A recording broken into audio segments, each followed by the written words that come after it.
Welcome, everyone. We're trying out something new here at Fielding English, introducing our micro learning videos. These are short, focused bursts of learning designed to fit easily into your day, whether you're on a coffee break or just have a few minutes to spare. We understand that everyone learns differently, and we're excited to bring you fresh, bite sized ways to improve your English. A huge thank you for all the likes, comments, and views on our YouTube channel and other social media. Your support means the world to us. So, on behalf of Maria Fielding and the whole Fielding English team, this is her husband, Eric, bringing you the first of our new micro learning series. Let's dive in and have some fun while we learn together. So, today's topic is verbals, the shapeshifters of language. So here's a quick outline of what we're going to be going over today. We're going to define verbals, and then we're going to break them down into three different types: gerunds, participles, and infinitives.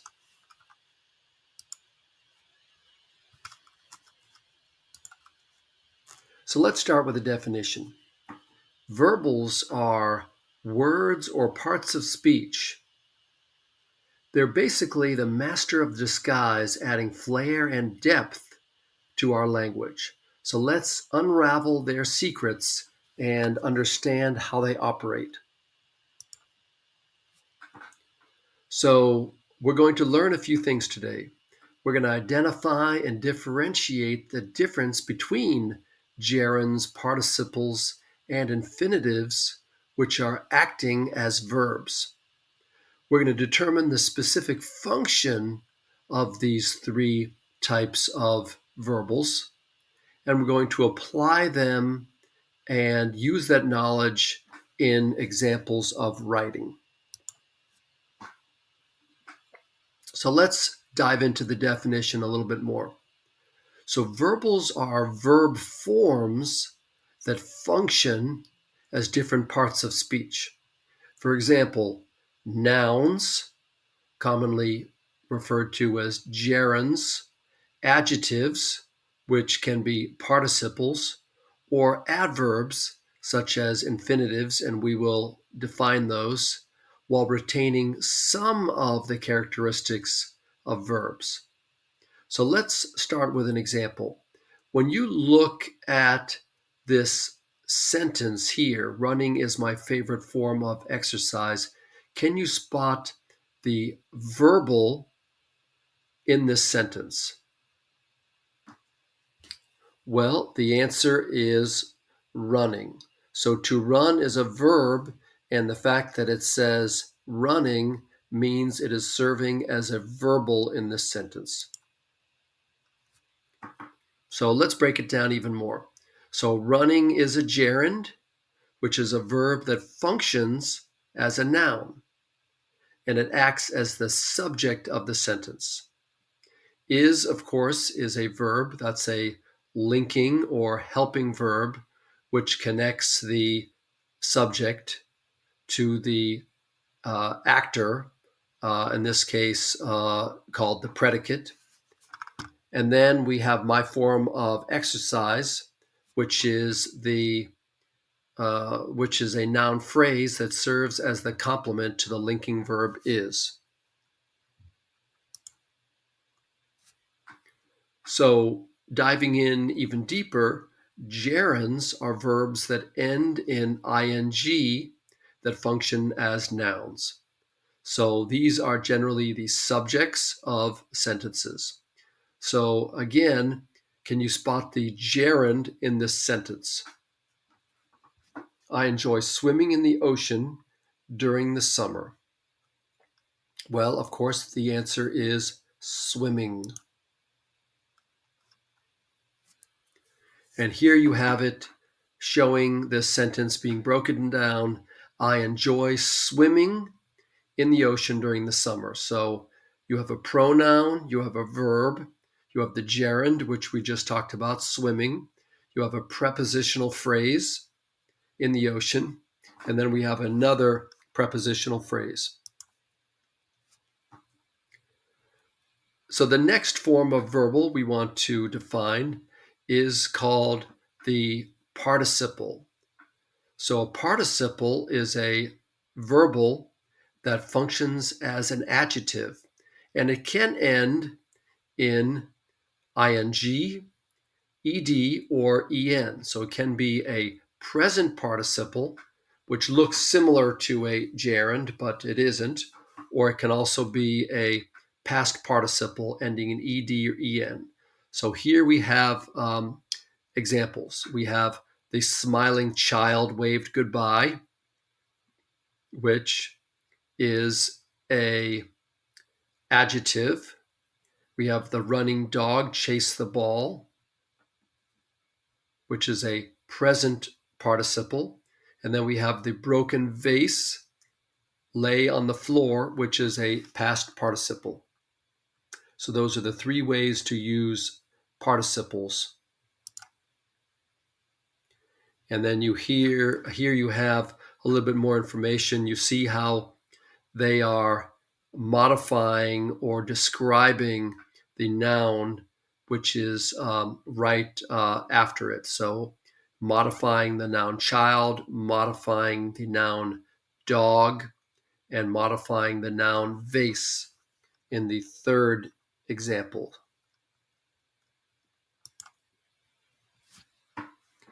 And the last form of verbals we want to talk about today are called infinitives. So infinitives are verbals that are formed using the base form of the verb and then putting the word to before it. So, for example, we have to learn is essential for personal growth. I have a book to read, and she exercises daily to stay healthy. So here we have the first one is to learn is acting as a noun. I have a book to read. That's as a adjective. And the last one, to stay, is acting as an adverb. And here we do have those spelled out a little more clear. We have to learn as a noun, to read as an adjective, modifying the book, and the last word, verbal, to stay, modifying daily, which is an adverb. So just remember these key methods, these key points with these three types of verbals. Gerunds end in ing and function as a noun. Infinitives start with a to and then the base form of the verb, and they function as a adjective and adverb as well as a noun. And then participles generally end with ing, ed, and sometimes en, and they function as adjectives, present participle, and past participle. So here's a quick wrap-up quiz for you. So here we have 4 sentences, and what we want to do is we want to change the base words you hear so that they are written as a verbal. So the first one, Sarah enjoys something in the park. So it's run. So what does it become? Sarah enjoys something in the park. So think about that for a second. The next one is the something or the brake bike needed to be fixed. So how do you change the word brake so that it becomes a past participle?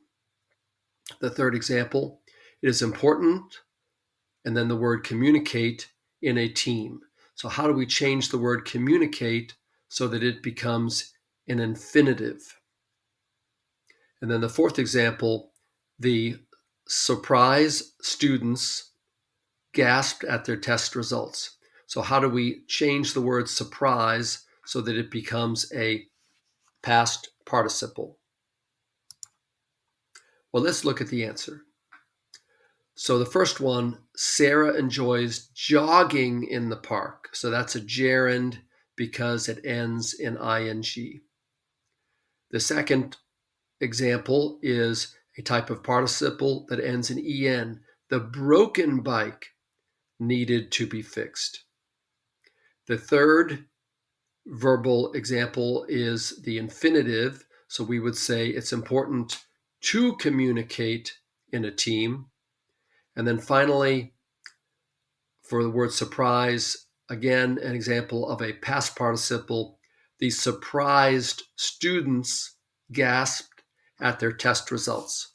So there you have 4 examples of using these verbals. So that's going to wrap up today's quick micro learning lesson. And I hope that you got something out of today's lesson. Here are the social media QR codes to follow us in the various social media. So if you hold your phone up to the screen over the Facebook, Instagram, YouTube, you have TikTok, and we have the podcast, the Apple podcast.